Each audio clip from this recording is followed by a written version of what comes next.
Bonjour chers étudiants. Dans le cadre de notre pédagogie de renforcement relative aux microéconomies du premier semestre, on vous présente la fonction de la demande, entre théorie et pratique.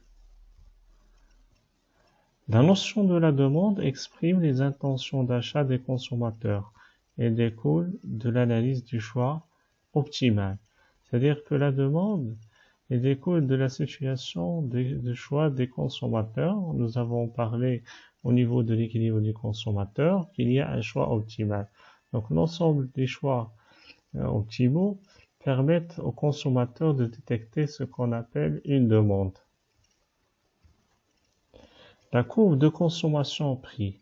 La courbe de consommation-prix montre comment la consommation d'un bien varie pour un individu lorsque le prix de ce bien varie, toutes choses étant égales par ailleurs. Qu'est-ce qu'on veut dire? On veut dire l'impact de la variation du prix d'un bien sur la situation, la quantité demandée de ce bien-là, au niveau de la courbe de consommation-prix. Donc nous avons la première situation d'équilibre dans laquelle, voilà, vous regardez la contrainte budgétaire et il nous donne le point A, la tangente, il nous donne une quantité de biens Y égale à 6, une quantité de biens X est égale à 4. Donc à ce niveau-là, il y a un prix. Donc le prix dans ce cas-là, il est égal à 2. Donc si je fais changer le prix, si le prix par exemple passe à 1 par exemple, donc nous avons l'équilibre du consommateur, il va changer étant donné que la contrainte budgétaire, il va changer pour le bien X.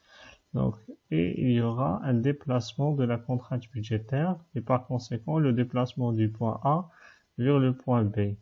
De la même façon, lorsque le prix il varie encore pour ce même bien qui est les produits alimentaires, le bien X, donc nous allons avoir le point D qui est le point d'équilibre de la troisième situation.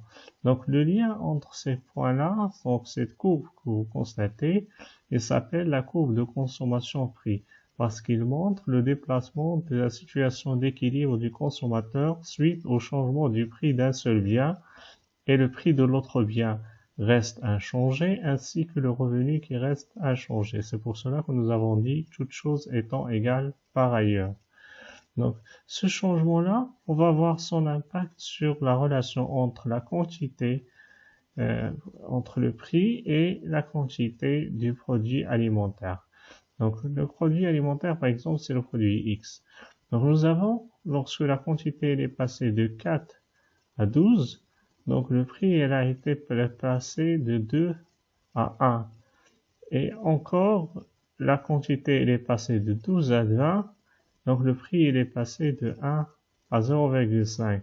Donc cette courbe, c'est la courbe de la demande qui montre la relation entre la quantité demandée d'un bien et son prix.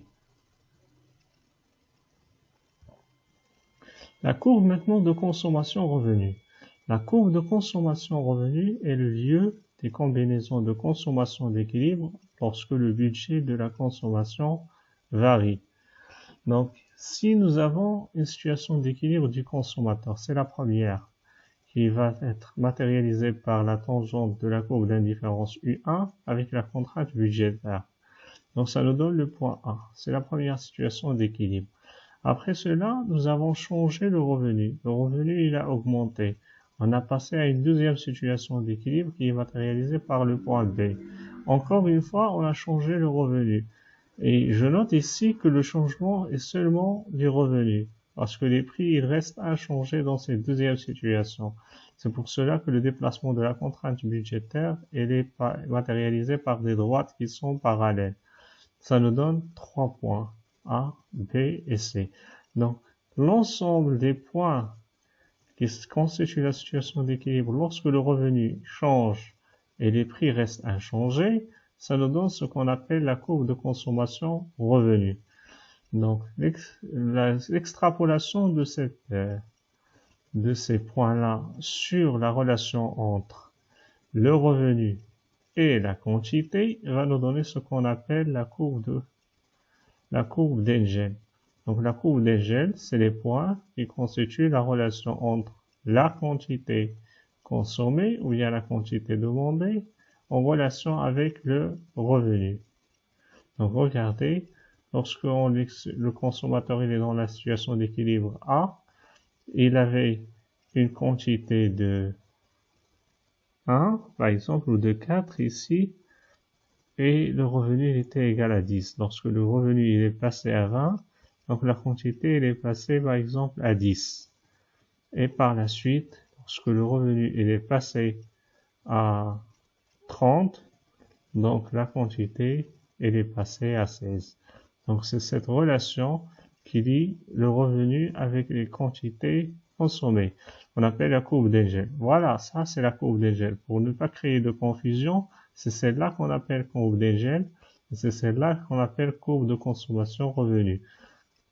Donc la courbe de consommation revenu est l'ensemble des combinaisons optimales ou bien des points optimaux de consommateurs qui constituent son équilibre. Et la courbe de consommation et la courbe d'Engel, c'est la courbe de la demande par rapport au revenu, c'est-à-dire la courbe qui met en relation la quantité demandée en fonction du revenu. Les exceptions maintenant à la loi de la demande. En principe, on définit la loi de la demande revenant sur la fonction de consommation prix qui nous donne la courbe de la demande. Donc nous avons, ça c'est la fonction de la demande en fonction du prix. Elle est décroissante par rapport au prix. Donc les quantités. Lorsque les quantités augmentent, les prix diminuent. Je reviens également sur la courbe de consommation revenu qui nous donne la courbe de l'Engel. Elle est croissante pour un bien normal. Donc nous avons le produit, lorsque la quantité augmente, le revenu augmente. Ou bien lorsque le revenu augmente, la quantité, elle augmente. Donc maintenant, les exceptions à cette loi. Donc, la première exception, c'est ce qu'on appelle l'effet de Giffen. L'effet Giffen, c'est lorsque les prix et les quantités demandées des biens inférieurs varient dans le même sens. C'est-à-dire lorsque les prix des biens de première nécessité augmentent, leur consommation augmente aussi. C'est-à-dire un bien également dont la consommation diminue en même temps que le revenu augmente. C'est-à-dire dans ce cas-là, c'est lorsque votre revenu augmente, vous éliminez ou vous diminuez votre consommation des biens de première nécessité, vous les remplacez par d'autres biens que vous jugez que leur qualité est des biens supérieurs. La deuxième exception, c'est l'effet inverse, c'est ce qu'on appelle l'effet Veblen. C'est selon Veblen, le snobisme ou l'imitation motive les personnes à acheter les produits les plus chers. C'est-à-dire, là, lorsque le bien il devient plus cher, les gens veulent l'acheter parce qu'il est cher, parce qu'ils veulent se snober, ils veulent se démontrer, ou bien parce qu'ils pensent que la qualité dépend du prix, c'est-à-dire un bien supérieur, pour lequel l'élasticité revenu est particulièrement forte. On va expliquer par la suite ce qu'on veut dire par l'élasticité, c'est-à-dire aussi un bien dont la consommation augmente plus que proportionnellement à l'augmentation du revenu. C'est-à-dire plus vous avez de revenus, plus vous avez tendance à acheter beaucoup plus les biens dits supérieurs, dont les prix sont élevés. Troisième exception, c'est l'effet d'anticipation. Lorsque le prix baisse, le consommateur n'achète pas tout de suite et attend que la baisse soit plus importante. Inversement, lorsque le prix augmente, le consommateur augmente ses achats par crainte de la hausse continue des prix. Dans ce cas-là, si vous pensez que la baisse du prix il pourrait engendrer une nouvelle baisse, suite à la baisse, vous n'achetez pas, vous n'augmentez pas la quantité. Au contraire, vous attendez la prochaine baisse et comme ça, vous êtes dans le cas exceptionnel. La même chose pour l'augmentation des prix. Lorsque les prix augmentent par série, c'est-à-dire vous entendez qu'il y aurait une augmentation encore, au lieu de diminuer la quantité achetée lors de la première augmentation, vous continuez à consommer par crainte que l'augmentation soit encore plus élevée. L'effet ici, c'est un effet d'anticipation, c'est-à-dire vous anticipez la variation du prix. ce qui constitue également une exception à la loi de la demande. La sensibilité, pour ce qu'on appelle également l'élasticité de la demande. Donc, toute variation de l'un des déterminants de la consommation, qu'il soit prix ou revenu, que nous avons vu, va entraîner une modification de la quantité demandée. C'est ce que nous avons également vu dans les exemples précédents. Mais cette sensibilité de la demande peut être plus ou moins importante. Parfois, il y a une forte variation, parfois il y a une faible variation, parfois il n'y a aucune variation. Premier indicateur, c'est ce qu'on appelle l'élasticité prix. L'élasticité prix indique le degré de la variation de la quantité demandée d'un bien suite à une variation de son prix. Les autres variables sont constantes. C'est ce que nous avons mis comme hypothèse auparavant. Elle indique ainsi que de quel pourcentage varie la quantité demandée lorsque le prix de ce bien varie de 1%, le revenu et le prix des autres biens étant inchangés. La formule maintenant de calcul, l'élasticité de la quantité du prix par rapport au prix, c'est la variation de la quantité demandée sur la quantité moyenne demandée divisé par la variation du prix divisé par le prix moyen. Dans ce cas-là, ça c'est le degré de variation des quantités et celui-là c'est le degré de variation des prix. Ça, on peut le développer en mettant variation de quantité sur la variation de prix multiplié par le prix fois divisé par la quantité. Donc ici, on met la variation si nous avons les quantités et les prix sont donnés de manière discrète, c'est-à-dire pour les biens qui sont non divisibles. Maintenant, pour les biens qui sont parfaitement divisibles, c'est-à-dire que là, nous avons une fonction, une équation qui matérialise la fonction de la demande, on utilise la dérivée de la quantité par rapport au prix ou l'inverse de la dérivée du prix par rapport à la quantité multipliée par le prix sur la quantité. Maintenant, pour l'élasticité revenu. Elle est définie comme étant le rapport entre le degré de variation de la quantité demandée d'un bien et le degré de variation de son revenu. C'est le même principe que l'élasticité prix, c'est-à-dire que l'élasticité de la quantité par rapport au revenu. Ici, c'est le revenu qui remplace le prix. Donc, c'est le degré de variation des quantités sur le degré de variation du revenu. Autrement dit, c'est la variation de la quantité sur la variation du revenu multipliée par le revenu moyen sur la quantité moyenne. Ou bien, si nous avons une équation, on utilise la dérivée première de la quantité par rapport au revenu multiplié par le revenu sur la quantité. Donc revenons maintenant à un petit exemple sur l'élasticité revenu pour comprendre sa signification. Si nous trouvons par exemple que l'élasticité revenu ici, l'élasticité prix ici, qu'il est égal, voilà, je change la couleur. Donc, si je trouve par exemple que je calcule et je trouve que l'élasticité est égale à moins 2, ça signifie quoi? Ça signifie que lorsque, je vais écrire ici, lorsque le prix augmente de 1%, ou bien de 1 dirham, la quantité diminue de 2%. Voilà, toute chose étant égale par ailleurs. Donc, lorsque le prix augmente de 1%, la quantité diminue de 2%. Ça, c'est un exemple pour interpréter le calcul de l'élasticité et montrer son importance.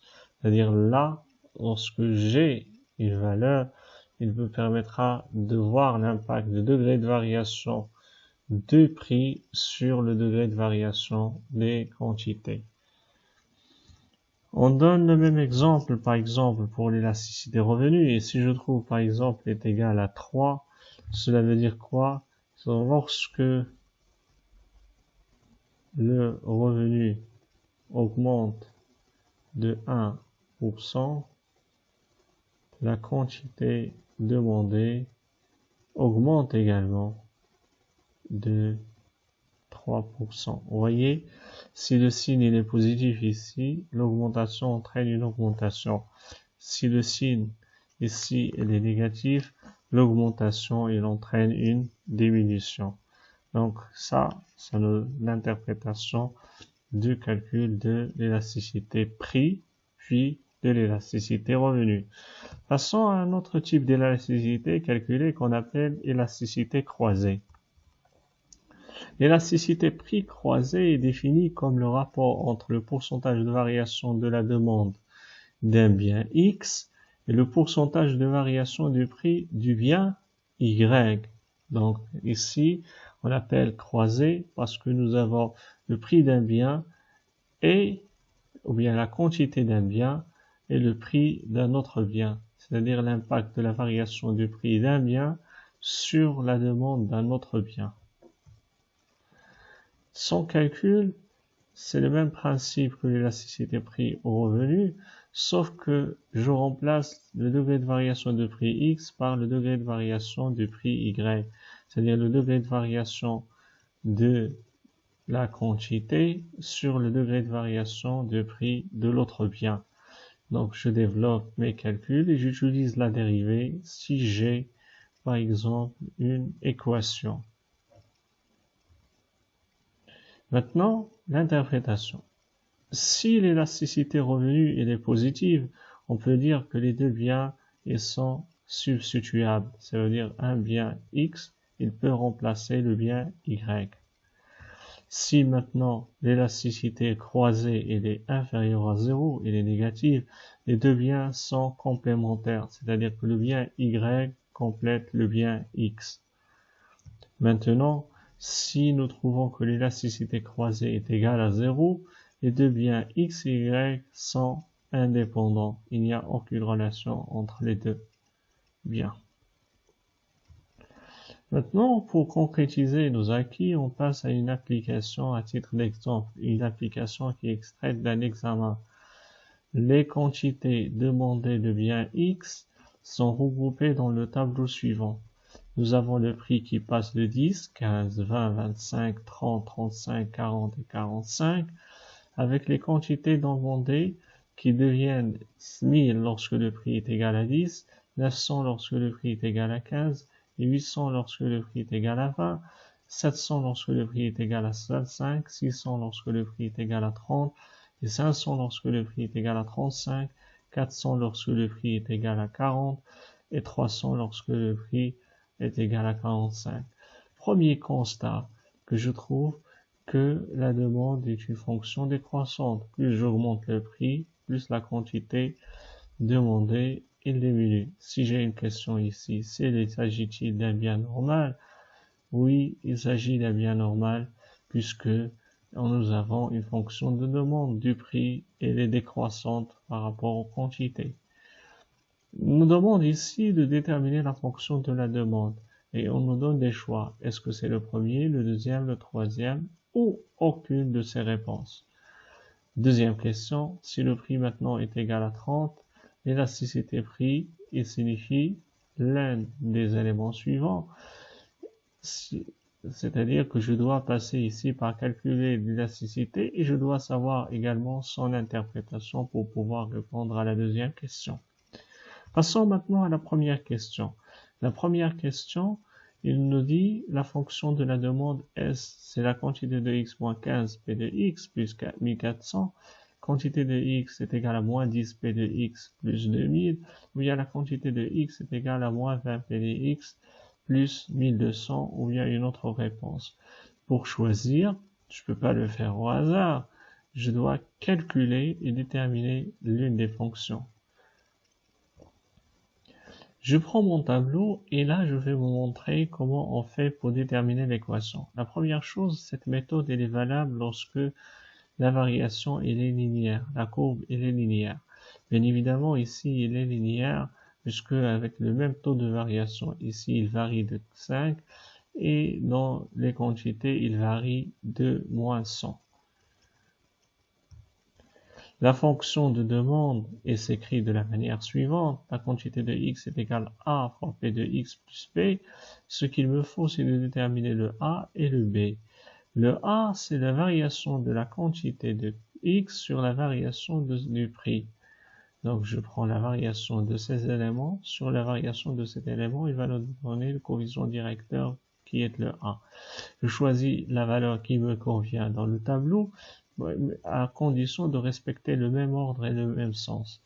Donc, si je prendrais la quantité 900 moins 1000, je dois faire la variation du prix de 15 moins 10. Donc, je fais 900 moins 1000 divisé par 15 moins 10. Je peux faire 800 moins 900 ou 800 moins 1000 à condition de respecter. Si je fais 800 moins 900, je dois faire 20 moins 15. Et ça va me donner le même résultat. Donc, ça va me donner moins 100 sur 5 est égal à moins 20. Une fois que j'ai déterminé le A, je passe à la détermination de B. Donc, on pose le prix de X. Je choisis ici la valeur que je veux. Donc, par exemple, moi, j'ai commencé par la première. J'ai choisi P de X est égal à 10. La quantité qui lui correspond, c'est 1000. Je place mes éléments dans l'équation. La quantité est égale à 1000. Le A, j'ai calculé, est égal à moins 20. Le P de X est égal à 10. Voilà. Il correspond à 1000. Et il me faut maintenant seulement le B. Pour déterminer le B, donc je fais mes calculs. Moins 20 fois 10 est égal à moins 200. 1000 est égal à moins 200 plus B, ce qui veut dire que B est égal à 1200 plus 1000 plus 200 qui est égal à 1200. Et j'ai trouvé maintenant mon équation de la demande Qx est égal à moins 20 P de x plus 1200. La fonction de la demande est celle, la troisième réponse. Passons maintenant à la deuxième question. Si le prix de x est égal à 30, l'élasticité prix signifie que si le prix augmente de 1 dirham, la quantité de x diminue de 1. Si le prix augmente de 1 dirham, la quantité de bien x diminue de 1,5. Si le prix augmente de 1, la quantité de bien x diminue de 2. Ou bien une autre réponse. Une autre réponse si je trouve un chiffre entre ces éléments. Qu'est-ce que je dois faire? Je calcule l'élasticité prix et à travers son interprétation, il va correspondre à l'une de ces réponses. Je mets devant moi mon tableau et je calcule l'élasticité. L'élasticité prix. L'élasticité prix est égale à la dérivée de la quantité sur la dérivée du prix multiplié par le prix de x sur la quantité de x. Pourquoi on a utilisé la dérivée? Parce que tout simplement, nous avons une équation. Donc je fais la dérivée de mon équation, je trouve qu'elle est égale à moins 20. Alors le prix est égal à 30, la quantité est égale à 600. Je place l'ensemble de mes éléments et je trouve que l'élasticité prix est égale à moins 1. Donc, si le prix augmente de 1 dirham, la quantité diminue de 1. Voilà, la bonne réponse, c'est la première. C'est-à-dire, si le prix augmente de 1 dirham, la quantité de bien X diminue.